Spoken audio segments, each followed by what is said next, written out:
Welcome, everybody, to a very special day of IS-50B. Today we're going to be talking about SDFs, the Strategic Defense Force. Sorry.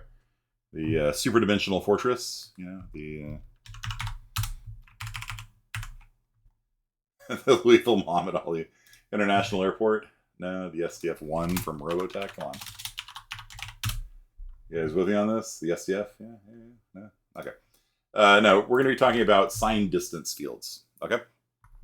And a signed distance field is a subpar defense force. So a signed distance field is, imagine you've got we'll just do 2D, the same principle applies in 3D.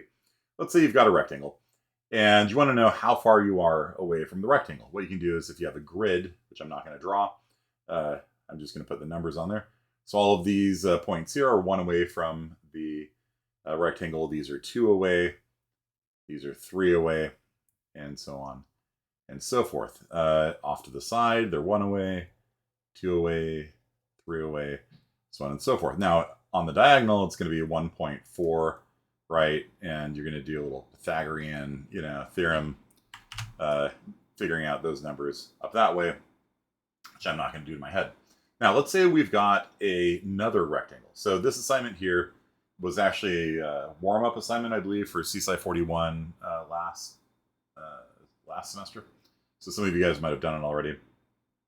If you have a second rectangle like this, then what you do is for the signed distance field for the assignment I'm going to give you is you take the minimum of the 2 values. Okay.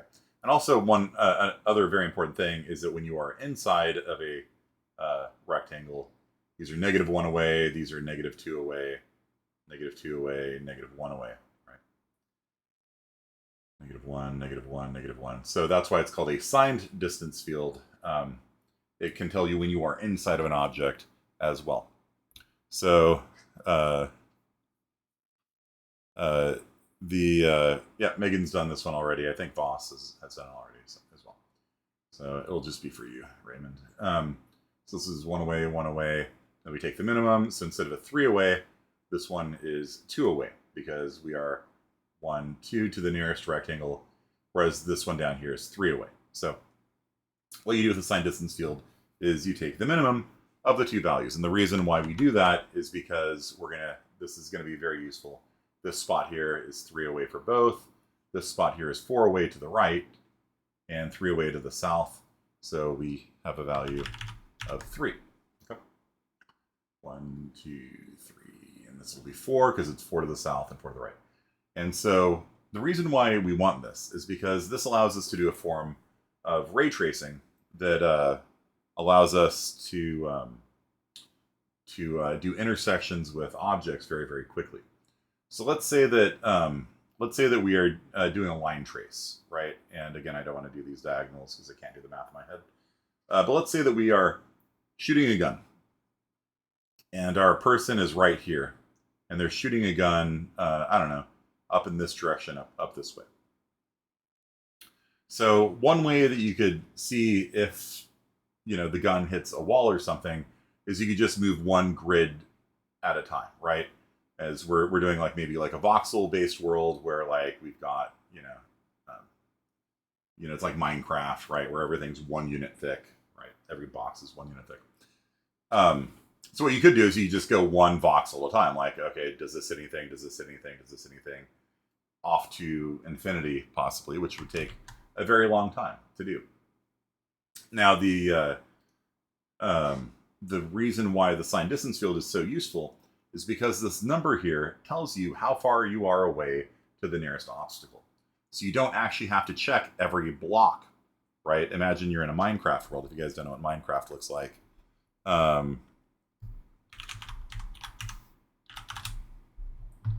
It looks like these boxy things like this. So everything is basically 1 unit box, big. And so if you know that this point over here is 3 away from the nearest box, we don't have to check every square. We can check 3 boxes ahead. And so we could go, I can't scroll up anymore. Let's move this down because I made the mistake of having it shoot northeast. Okay, so I could just go out 1, 2, 3 and see if I got a hit there. Okay, I don't actually have to check any of the intervening squares because I know none of the intervening squares have a box in it, because the nearest box, that's what that number means, is nearest box. All right, the nearest box is 3 units away. I don't know which direction it's in, but I know that there is nobody closer to me than 3 boxes away. So I can check this one, and then this one's going to give me, it's going to have a decimal number, and I'm going to make a number up. 3.4, let's say, I don't know, something like that. And then I can check, another 3 boxes away. And then at a certain point, I can give up. I'm like, okay, well, it's just getting bigger and bigger. I'm outside of the bounds of the world or whatever. Or you can just have a maximum range on your gun. Like, that's the max. We were going to trace out 1,000 units, and when you go 3.4, and then this one would be like 5, and you can actually get out to 1,000 pretty quickly and be like, all right, we didn't hit anything. So this is very useful for line traces. It's very useful for ray tracing. Like if you want to rasterize an image, what you need to do is at every point on the screen, I'm now looking at the screen over here. This isn't a rectangle anymore. These are the pixels on the screen, right? Draw a straight line. Set the max range to be uninterrupted row or column within play area. Sure. Yeah, like your world could have like a boundary, right? And if you ever exceed the boundary, then you miss, right? For a world like Minecraft, they're effectively infinite. But you could say, if you hit the sky, or if your gun has a max range of a mile or something like that, then you can stop there. Okay. So let's say this is our screen now. This is no longer a rectangle, a box in the world. We're now screen. Okay. And so what you do is you have a camera like this, looking like this, and you draw a line from the camera through every pixel on the screen out into the world. And the world's got boxes and things like this. And what you want to do is if the ray hits a box, then you're going to draw whatever color the box is. Okay. And you might have to do lighting and things like that. But for the most basic thing, let's say there's no lighting at all, the absolute most simple ray tracing algorithm is for every pixel on the screen, you cast a ray through that point and see what you hit. For this point here, you draw a line from the camera through that point, and I hit this one. Okay, that point is purple. So you draw a purple, good enough. Purple square there. This one hit blue, so we're gonna get a blue, thank you. A blue pixel there, and you just do that. You just cast one ray through each one of the pixels on the screen. And this is actually surprisingly efficient.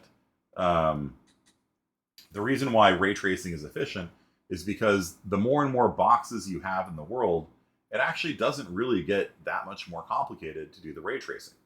With rasterization, for every one of these boxes in the world, you've got like at least 6 triangles you have to draw. The other 6 are occluded. And so if you have all these boxes on top of each other, then you're going to get what's called overdraw, and you're going to keep writing to the same pixel over and over and over again. With ray tracing, you only write to a pixel once, right? So it doesn't matter if you have 1 billion triangles. You cast that ray out, you find the person you hit. No offense, Ray.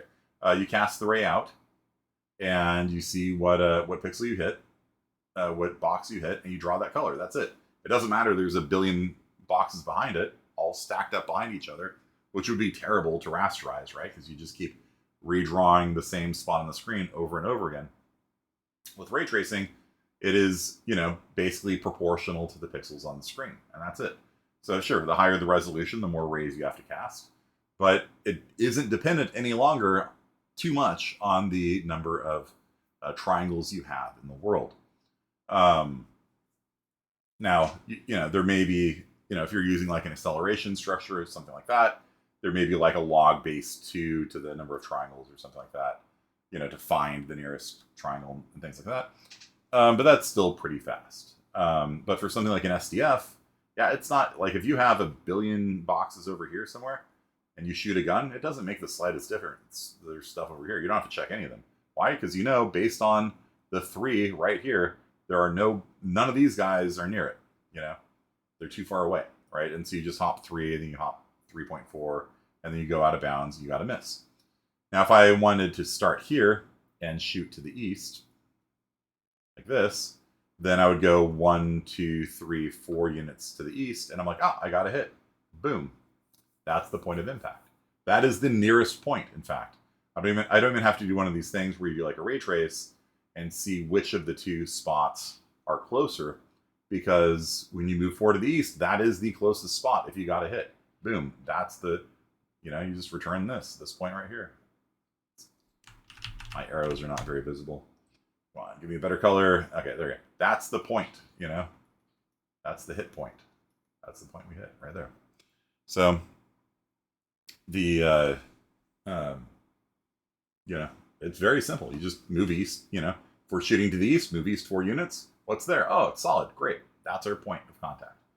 And you can use that to render things on the screen. So for example, if you want to look at an SDF in reality, zoom in here. So you see that the asterisks are the solid walls of the rectangle here. And when we start going outside of it, we see the SDF goes 1 unit away, 2 units away, 3 units away, 4 units away, so on and so forth. So let me actually copy this and bring it into OneNote, and I can mark it up.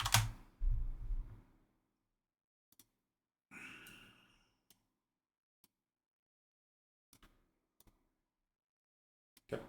So let's say that I am here on that spot right there. And see if I can not include the 5 there. Okay, so let's say I'm there. And I want to shoot a gun, or I want to ray trace, to see what pixel I have to draw. Doesn't matter, it's the same algorithm. And I'm going in this direction here, right? Your lines that you do in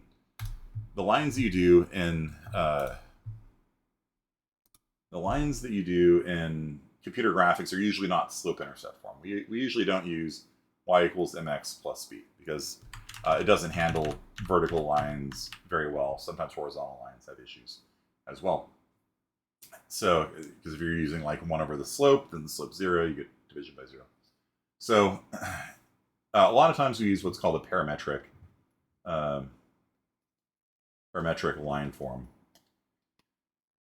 And so you can have a point, and t is like the distance you are along that point. Or you can have just a point and a direction like that. Okay? Either way, it works. And so if you have this guy, let's say we're shooting a gun northeast. So we're going to have our XY coordinates here, whatever that is. I'm just going to make up an XY coordinate of 1020. And then that is our XY location. Our XY location is there. And our direction is going to be, I can just say 1, 1, although this would actually be probably normalized down to be 0.7, 0.7, right? I'm just keeping things simple for you guys. So every time we move one unit, 1 time, let's say, t is, 1 unit, we move northeast 1. You see that? We have a direction of 1, 1. So every time we move 1, we're going to move 1 grid point northeast over and over again. Now, the cool thing about this now is, because we know that this point is 5 away from the nearest boundary, what we can do is go, instead of 1 northeast every time, well, we're 5 away, so we can go 1, 2, 3, 4, 5 northeast. And see if it's solid. It's not, so we did not get a hit. Now this point is going to tell us we're 6 away from the nearest boundary. Okay. Well, we don't have to check any of the points closer than 6, because we know that these guys over here are 6 away, or these guys over here are 6 away, maybe both, I don't know. It doesn't matter. There's nobody closer to us, and it doesn't tell us what direction the nearest person is, right? So it just tells us the nearest person is 6 away. So we can just, again, just leapfrog 1, just draw a line, I guess. 1, 2, 3, 4, 5, 6, and go to here. And so instead of checking every cell, we only have to check every so often. And then this one says 5 away. Great. Oh, and now we're off the edge of the world. Miss. You guys see that? So we only had to do 3 checks. Check this point, and oh, we're out of bounds. miss. And this works for doing rasterization. This works for doing trace lines, for shooting guns, hit scan weapons, all this kind of stuff. Having a SDF is very useful as a result. I believe you guys earlier in the semester had to use the SDF node in Unreal Engine to make blobs and things like that, where you do like a vector, you would like move the vertices outwards based on the inverse of how close they are to the nearest thing. And so the thing would, like, you'd move it and kind of like suck around an object and things like that. That's another use of SDFs as well. So I am going to push out SDF to you, Raymond. You should be able to get it done. Use SDFs to make blobs. Oh, did it cut out? I'm sorry. You guys used SDFs to make blobs earlier in the semester. So I'll push this out to you. This should get you caught up with the rest of the class. I think Bruce probably needs to do too. Bruce, have you done the this this assignment?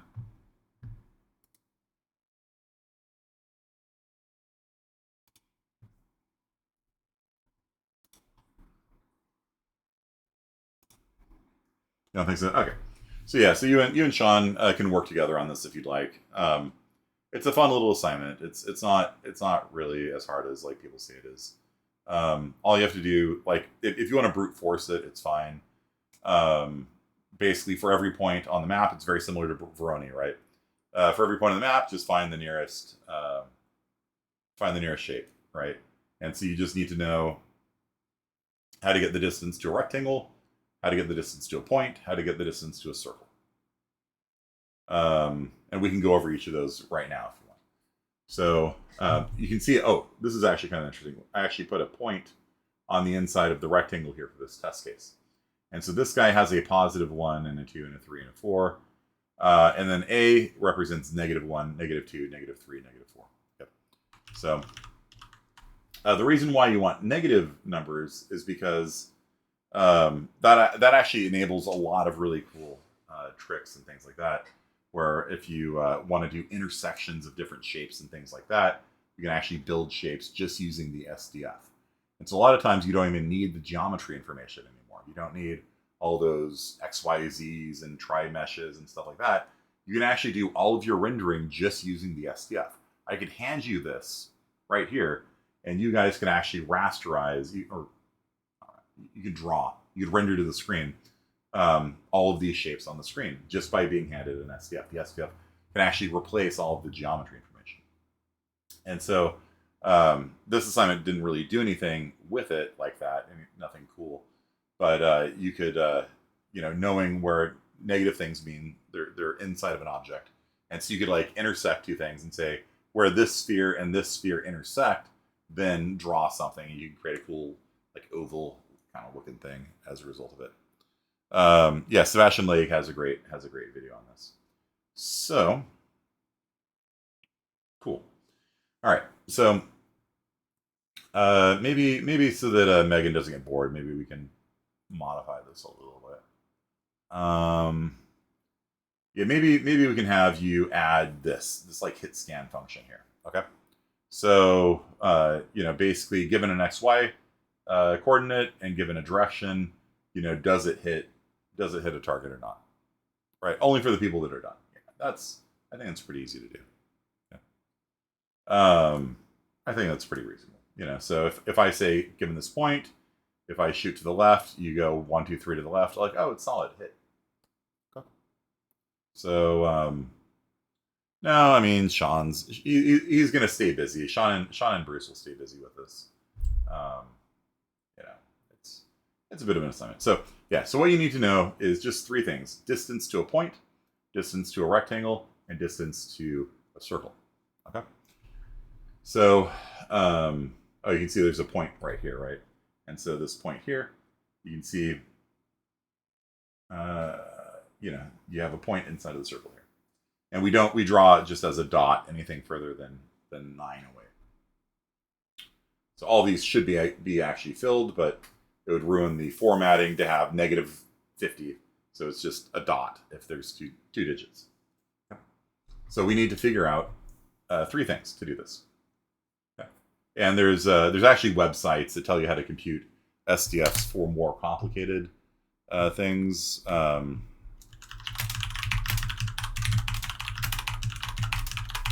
like some Italian guy, if I recall. Maybe not. There we go. Maybe. I don't know. Okay. So there's, I don't know if that's the right one. That was the one I was thinking of.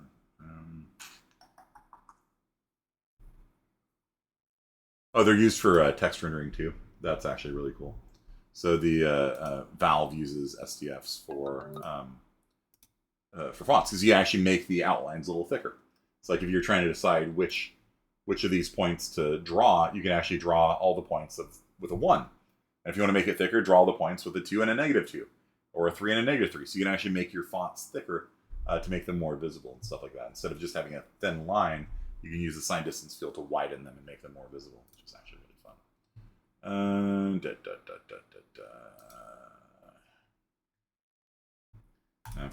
I'll find it for you guys, but you're not going to need it for this assignment. But yeah, like if you want to find out, the sign distance field of a hexagon or something, then somebody's worked out all that stuff. I would just brute force it. There's more clever ways of doing it. Okay, so distance between a point and a point. Bruce, do you know how to do it?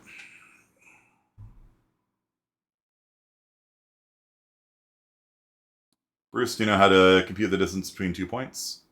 No? Do you remember algebra? It is the square root of x1 minus x2 squared plus, does this sound familiar? y2 minus y1 squared. And I made this non-symmetrical just to annoy you guys. So this is the Pythagorean theorem. Okay. So you have a point with an x1, y1, and a point with an x2, y2. It's just you difference their x's, square them. Difference their y's, square them. Add the 2 squares together, square root it. That's the distance between the points. In C++, this is called high pot. So you just do a high pot because you get high on pot, x1 minus x2, comma, y1 minus y2. And there you go. That's the distance between 2 points. So if all you have is a point like this, then you can see, like over here for this guy, right here, you can see all the ones that are 1 away have a value of 1. And then all the people 2 away have a value of 2. All the people 3 away have a value of 3. Now this guy here, I think it's rounding, right? And then that one's a 4 because it's Pythagorean distance, right? Not Manhattan distance. Manhattan distance means you just count horizontal steps and vertical steps. Like you're walking on the streets of Manhattan. 5 blocks east, 4 blocks north. You can't go diagonally, right? But here we can go diagonally, and so you can see like the corners here are Pythagorean in nature, not Manhattan. Yeah, like out here, 1, 2, 4, as you go down that way as well. Okay. High pot. It's funny. Okay. So that is it. You got that. You could probably do that. Like start off doing SDF with just putting some points on the grid, and just you'll see radiuses, like circles, kind of like coming out. It's pretty cool. I can even show you what that'll look like.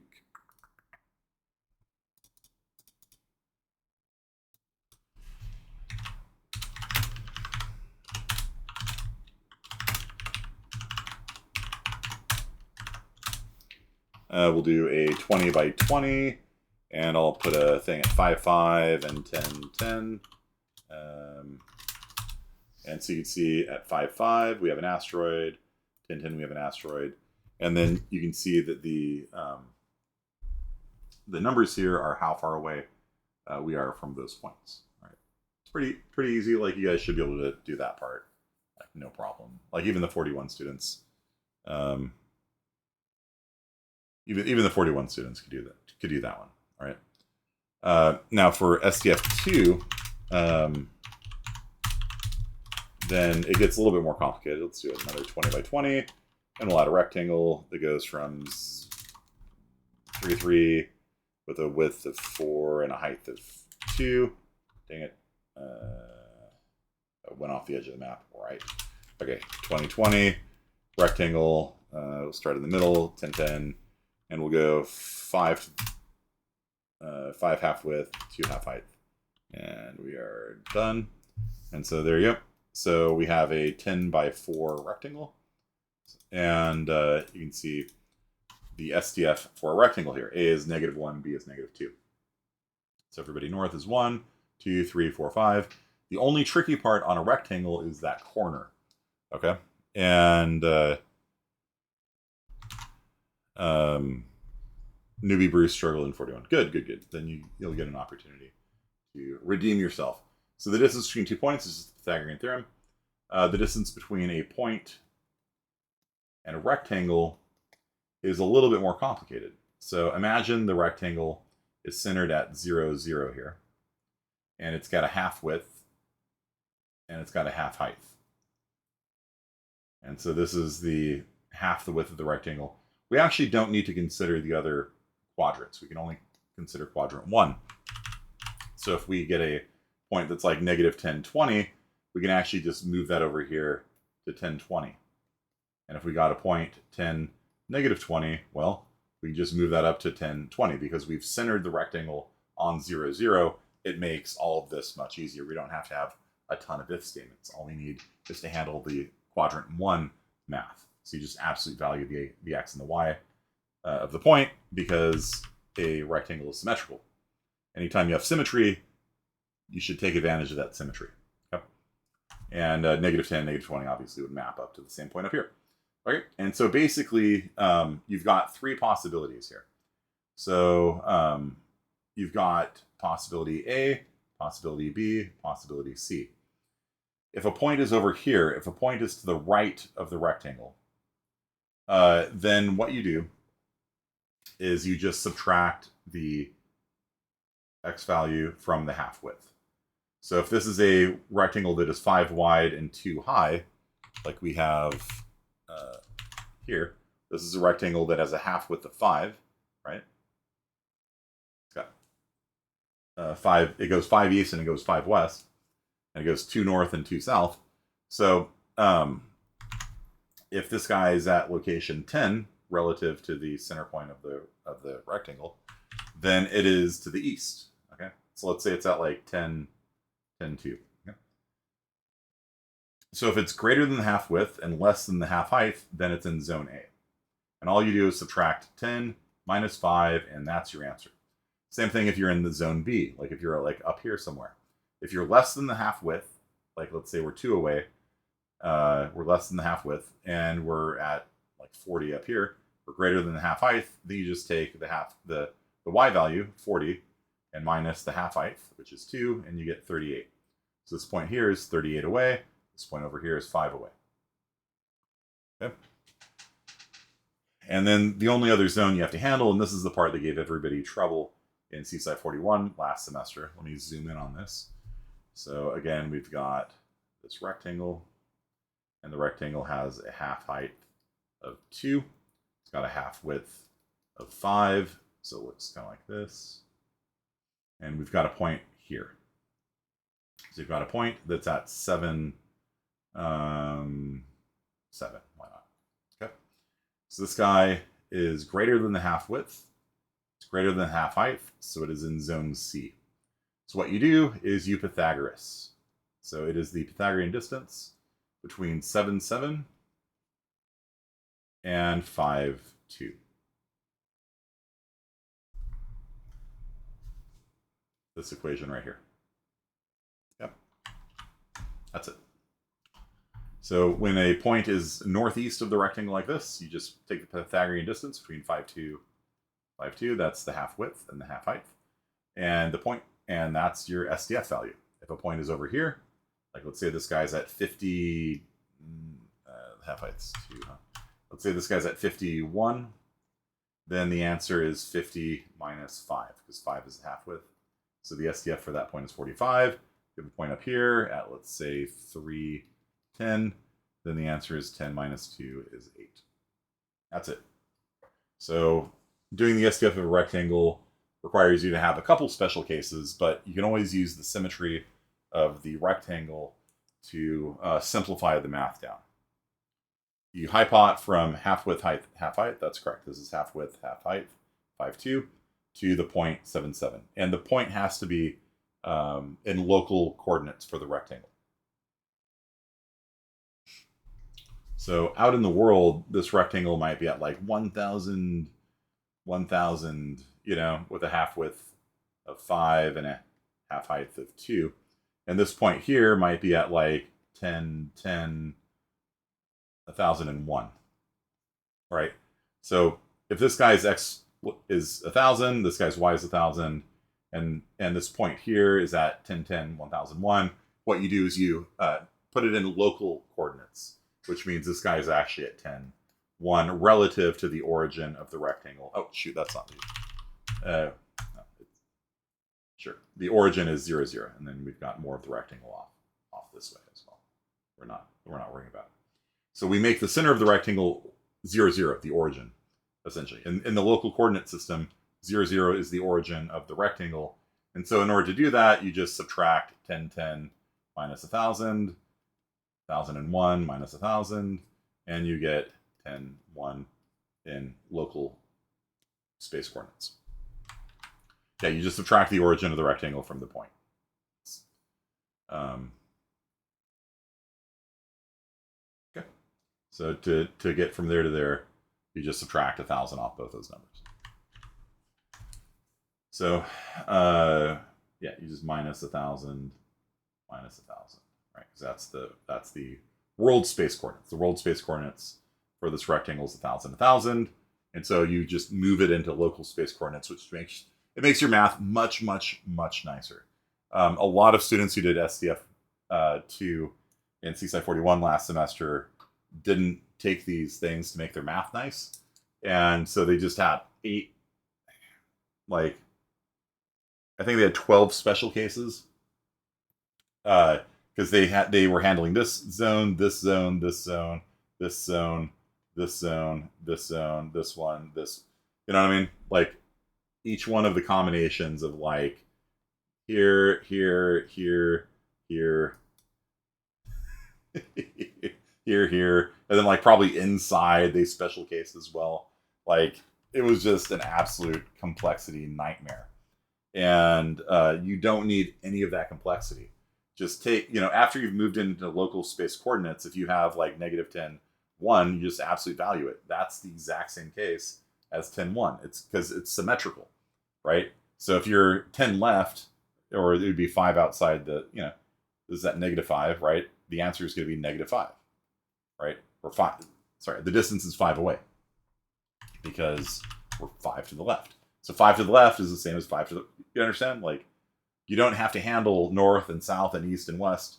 Just absolute value the coordinates after you put them into local world, after you convert the world space coordinates into the local space coordinates, just absolute value them. And then you only have 3 special cases. You have, you know, north, east, and northeast. That's it. I do have 3 special cases. Yeah, that's correct. Yeah, that's you can actually merge those cases into one. You can make a one-liner out of it, basically. Because what you do is you can minimum the distance between the x's and the distance of the y's, and then take that, you know, and then, you know what I mean? Like, you can actually say the min of this and the min of this and the max of this, min with this, and you can have this like one algebraic expression that handles all 3 cases. My mind works better with just having, you know, zone A, zone B, and zone C separately. But mathematically, you certainly can do that. You can put them together into one. Okay. Yeah, SDF1 was pretty easy because it's just a point, right? So you're just computing the distance from one point to every other point in the map. It's literally the Voronoi assignment 2. So if you're having trouble with Voronoi, it's literally SDF1, just so you know. It's the same assignment. Okay, and then the last case you have to do is a circle. Like you can see up here, we have the circle. And so a circle, the distance to a circle, anyone know? So let's say that we've moved into local space coordinates again. A circle is described by a point, which is always going to be 0, 0, because we're moving things into the local space, right? And a radius. I am not one of those professors that can freehand draw a circle. Okay, and so if we have a point at, let's say the radius is 5. So if we have a point at 7, 0, how far away is this from the edge of the circle? What number should we put down here for our SDF, our sign distance field? How far away are we from the nearest object? We're at 7, 0, and we have a radius of 5. 2, that's correct. So we'd write a 2 there. And if we were at 10, 0, what would we put down for this point here? 5. Yeah. And what if we were at negative 10? Symmetry. What if we were at negative 10? How far are we from that edge over there?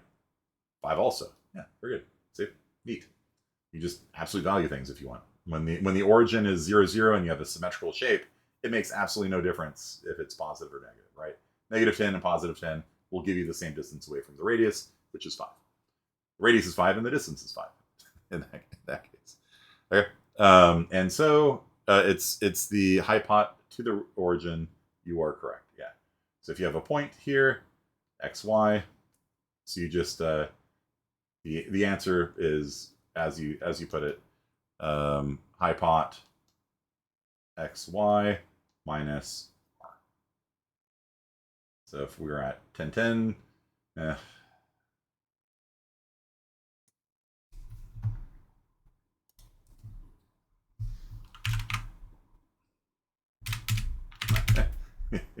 10, 10, 10 squared is 100.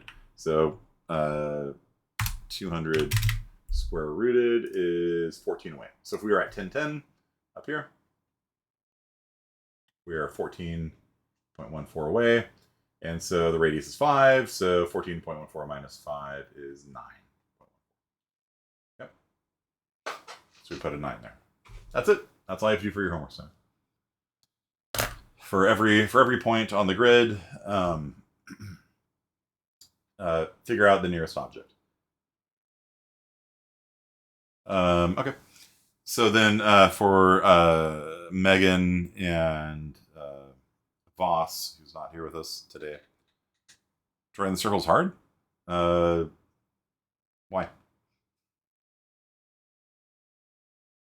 If the distance is 0, you draw an asterisk. That's it. Yeah. Yeah, you don't have to draw a circle. You have a grid, and every time the distance is 0, and these are all rounded, I think, or something like that. Every time the distance is 0, then you just draw an asterisk, and that will draw you the circle. You don't have to, for the point, it's an asterisk. For the rectangle, asterisks where it's 0. And you're just rounding these to the nearest whole number, I think. But what if you want to draw a circle? Then, I don't know, there's good art classes here at our college.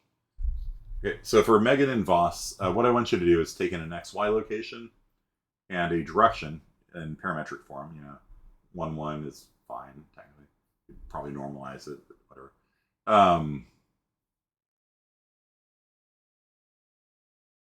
Yeah, you would actually normalize it. You'd have to normalize it. So we couldn't have a direction of 1, 1. We'd have a direction of 0.7, 0.7. And then basically you would go 0.7 to the right, 0.7 up, 5 times. Did I hit something? Nope. Okay, well, what's the value here? 6. Okay, let's go 0.7 times 6, 4.2 to the right, 4.2 up. Did I hit something? Nope. Keep going. There is one thing that SDFs can get into trouble with, and that's if you're shooting a ray right along the edge of a surface, because all of those are ones. You know what I mean? And so you're going 1 box, 1 box, 1 box, 1 box, 1 box. And so and now imagine that you are a millimeter off the surface and you're skimming a millimeter off the surface of an object, your ray is going to travel a millimeter. Did I hit something? No. Did I hit something? No. Did I hit something? No. Did I hit something? No. And so there's usually some heuristics that you bake into it, or maybe you just say if the distance is less than or equal to 1, you hit, or something like that. And then the objects get a little bit bigger. They get a little chunkier. Your circle is like now 1 unit bigger than it should be, but that cuts down on the degenerate case of like you've got a parallel ray that's a micron off the surface of the cube, and it's going 1 micron at a time down the surface, seeing if it hits something. So that's there's different heuristics you can use like that to kind of keep the degeneracy out of your thing. All right, big boned. Sorry, yeah, chonky is not politically correct. You can't say chonk these days. Okay, yeah. So Megan and Voss, turn this down. You guys can work together on this too. Make a hit scan weapon.